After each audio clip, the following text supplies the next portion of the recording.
বিসমিল্লাহির রহমানির রহিম। মহান ভাষা আন্দোলনের অমর শহীদ স্মরণে বাংলা একাডেমি আয়োজিত মাসব্যাপী অমর ২১শে বইমেলা ও ২১শে অনুষ্ঠানমালা ২০২৬-এর উদ্বোধন অনুষ্ঠানের সম্মানিত সভাপতি,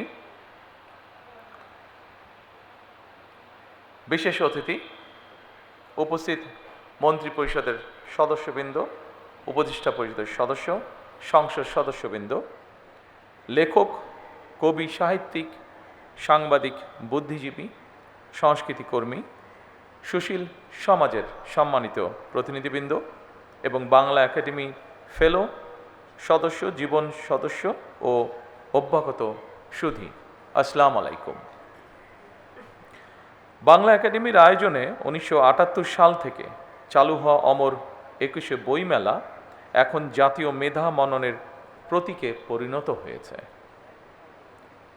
ভাষার মাস ফেব্রুয়ারির শুরু থেকে বইমেলা শুরু হওয়ার কথা থাকলেও এইবার নিয়মের কিছুটা ব্যত্যয় ঘটিয়ে দেশের চলমান রাজনৈতিক বাস্তবতায় নির্ধারিত সময়ের বেশ কিছু সময় পার হওয়ার পর আজ আনুষ্ঠানিকভাবে বইমেলা শুরু হলো।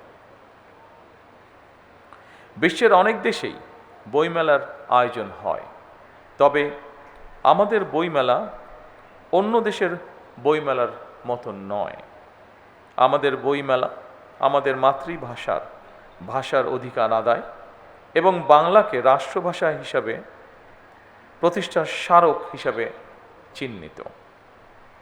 তবে প্রতি বছর মেলার আকার আয়তন বাড়লেও সেই হারে মনে হয় গবেষণাধর্মী বই প্রকাশিত হচ্ছে কিনা, কিংবা মানুষের বই পড়া অভ্যাস বাড়ছে কিনা, এই বিষয়গুলো নিয়েও বর্তমানে মনে হয় চিন্তা ভাবনা করার অবকাশ আছে।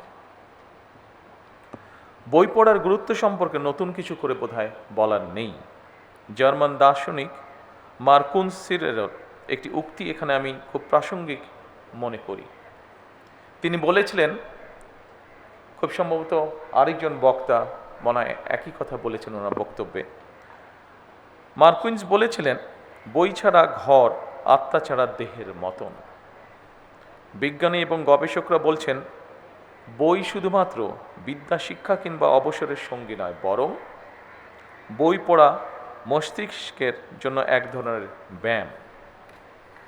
সম্মানিত উপস্থিতিবৃন্দ, গবেষণায় দেখা গিয়েছে নিয়মিত বই পড়ার অভ্যাস মস্তিষ্কের কোষগুলোর মধ্যে নতুন সংযোগ তৈরি করে, যেটি মানুষের স্মৃতিশক্তি এবং জাজমেন্ট ক্ষমতা বা বিশ্লেষণী ক্ষমতা বাড়ায়, এমনকি আলজাইমার বা ডিমেনশিয়ার মতন রোগের ঝুঁকিও ক্ষেত্রবিশেষে কমিয়ে নিয়ে আসে। তবে বর্তমান সময়ে তথ্য প্রযুক্তি মানুষের বই পড়ার অভ্যাসে মনে হয় প্রধান বাধা হিসাবে দেখা দিচ্ছে। বিশেষ করে ইন্টারনেট আসক্তি তরুণ প্রজন্মকে খুব সম্ভবত বই বিমুখ করে তুলছে ধীরে ধীরে। ইন্টারনেটে অবশ্যই বই পড়া যায়, তবে গবেষকরা বলছেন, বইয়ের পাতায় কালো অক্ষরে লেখা বই পড়ার মধ্যে যে জ্ঞানের গভীরতা উপভোগ করা যায়, সম্ভবত একইভাবে দিনের পর দিন কম্পিউটারে মনিটরে ডুবে থেকে জ্ঞান অর্জন হয়তো সম্ভব, তবে শরীরে এবং মনোজগতে এর একটা সাইড এফেক্ট বা পার্শ্ব প্রতিক্রিয়ার প্রভাব রয়ে যায়। যুক্তরাজ্য কিংবা কানাডার মতন অনেক উন্নত দেশের বিশ্ববিদ্যালয়ে গবেষকরা বলছেন,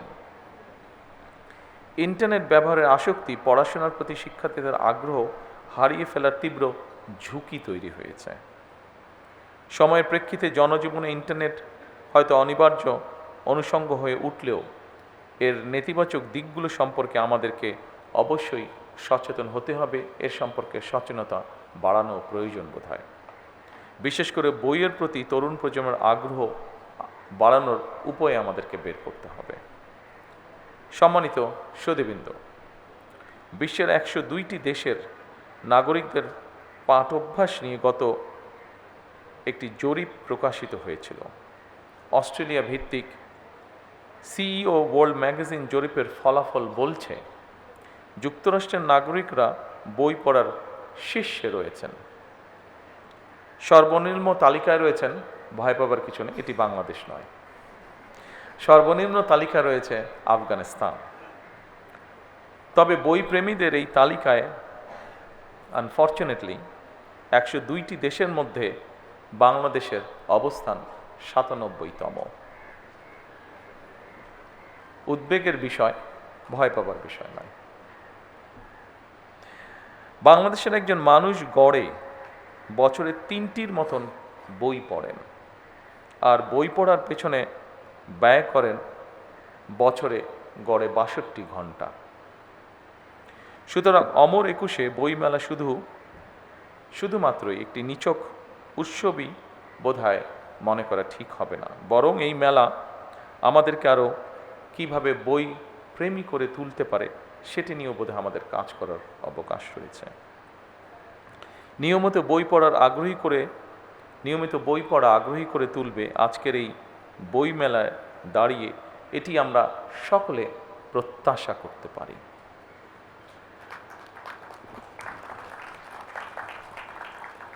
মাতৃভাষার মর্যাদা প্রতিষ্ঠায় 52 ভাষা আন্দোলনে শহীদদের স্মরণে আমরা সগৌরবে প্রতি বছর 21 পালন করে থাকি।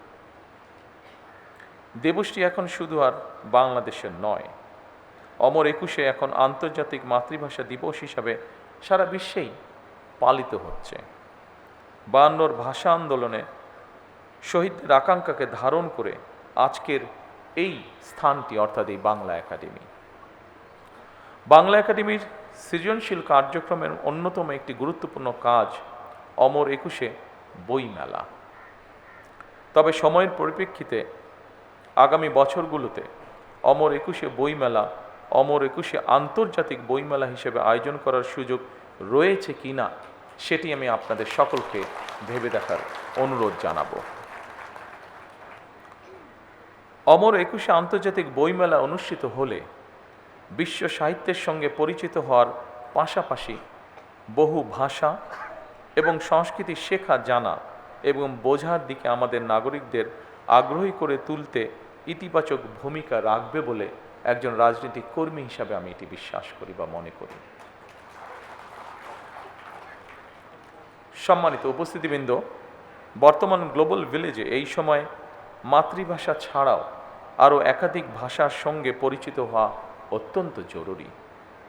বর্তমানে প্রতিযোগিতামূলক বিশ্বে সমৃদ্ধি এবং সম্মানের সঙ্গে টিকে থাকতে হলে জ্ঞান এবং মেধাভিত্তিক রাষ্ট্র ও সমাজ প্রতিষ্ঠার মনে হয় বিকল্প নেই আমাদের সামনে। এজন্য আমাদেরকে জ্ঞানে, বিজ্ঞানে, প্রযুক্তিতে, মেধায় নিজেদেরকে সমৃদ্ধ হওয়া প্রয়োজন।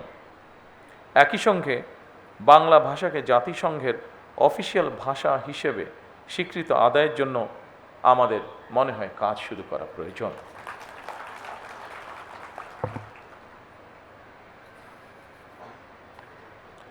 সম্মানিত উপস্থিতিবৃন্দ, ফ্যাসিবাদ মুক্ত বাংলাদেশে জনগণের সরাসরি ভোটে নির্বাচিত হয়ে বাংলাদেশে একটি গণতান্ত্রিক সরকার তার যাত্রা শুরু করেছে।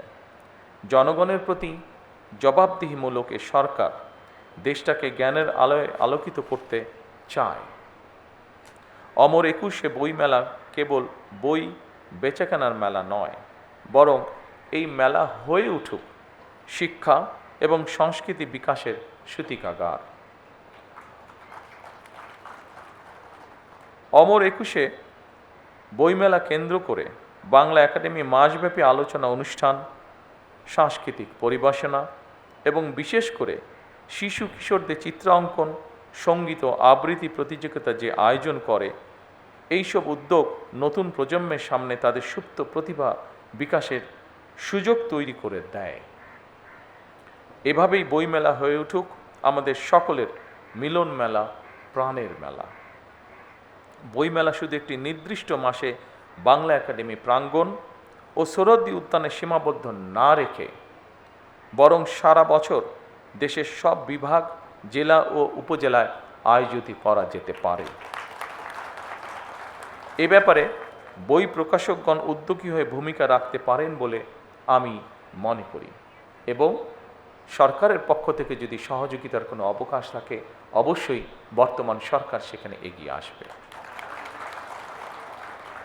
একই সাথে এই ব্যাপারে সংস্কৃতি বিষয়ক মন্ত্রণালয় আপনাদেরকে নিশ্চয়ই প্রয়োজনীয় সহযোগিতা দিতে প্রস্তুত রয়েছেন।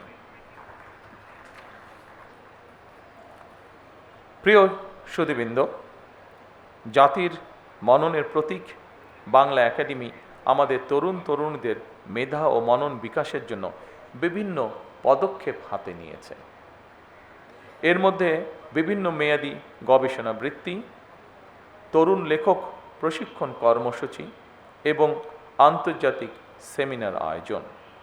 এ ধরনের উদ্যোগ বাস্তবায়নের মাধ্যমে উত্তর প্রজন্মকে বাংলা ভাষা ও দেশজ সংস্কৃতির মূল ধারার সঙ্গে যুক্ত করার চেষ্টা ভবিষ্যতে আরও সম্প্রসারিত হবে ইনশাআল্লাহ। বাংলাদেশের সমৃদ্ধ সাহিত্য ইংরেজি সহ নানা বিদেশি ভাষায় অনুবাদের কার্যক্রম বাংলা একাডেমি পরিচালনা করছে। আমি দৃঢ়ভাবে আশা করি এ কার্যক্রম আরও বেগবান হবে ইনশাআল্লাহ এবং আমাদের সমৃদ্ধ সাহিত্যের সঙ্গে বিশ্ব সাহিত্যের পরিচয় আরও দৃঢ় হবে ইনশাআল্লাহ। সম্মানিত উপস্থিতি, এজন্যই আমরা বলি সবার আগে বাংলাদেশ। এই দেশকে সকল প্রকার অন্ধকার ও পশ্চাৎপদতা থেকে মুক্ত করে দল, মত, ধর্ম, বর্ণ নির্বিশেষে সকলের জন্য একটি নিরাপদ, মানবিক, গণতান্ত্রিক বাংলাদেশ গড়ে তুলতে আমি আপনাদের সকলের আন্তরিক সহযোগিতা কামনা করছি। সবশেষে আজকের এই অনুষ্ঠানকে যারা সাফল্যমণ্ডিত করেছেন, অমর একুশে বইমেলা ও 21শে অনুষ্ঠানমালা 2026-এর শুভ উদ্বোধন ঘোষণা করে আমার বক্তব্য শেষ করছি। আল্লাহ হাফেজ। বাংলাদেশ জিন্দাবাদ।